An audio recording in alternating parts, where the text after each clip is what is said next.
చెప్తే వినాలో అప్పుడే టైం లేదంటారు.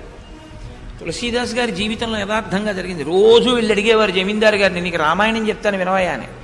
నీకంటే పాడా సాయంకాలం కాశీపట్నంలో గంగ ఒడ్డును కూర్చొని రామాయణం చెప్తుంటావు, నాకు అంత ఖాళీ లేదు, నేను ద్రవ్యార్జన చేస్తున్నాను అన్నాడు. వచ్చే ఏడాది కనపడి చూద్దాం అనేవాడు నవ్వుతూ. ప్రతి ఏడాది వెళ్ళి అడిగేవారు, రామాయణం చెప్తాను వింటావా అని. ఒక ఏడాది చాలా పరిహాసం చేసి వచ్చే ఏడాది కనపడన్నాడు. ఆ పై ఏడాది గుర్తు పెట్టుకుని మళ్ళీ వెళ్ళారు తులసీదాస్ గారు. వెళ్ళి ఆయన చూసేటప్పటికీ ఆ జమీందారు యొక్క జీవుడు ఆ శరీరాన్ని విడిచిపెట్టేసి ఆ ఇంట్లోనే ఉన్నటువంటి గోశాలలో ఒక ఎద్దులోకి ప్రవేశించి ఉన్నాడు. ఆ ఎద్దుకి ఇక్కడ పుండు పుట్టింది. పుండు పుడితే కాడి పెట్టడం కుదరదు, ఎద్దు పుండు కాకికి నిప్పే, అందులో మాంసం పొడుచుకు తింటుంది.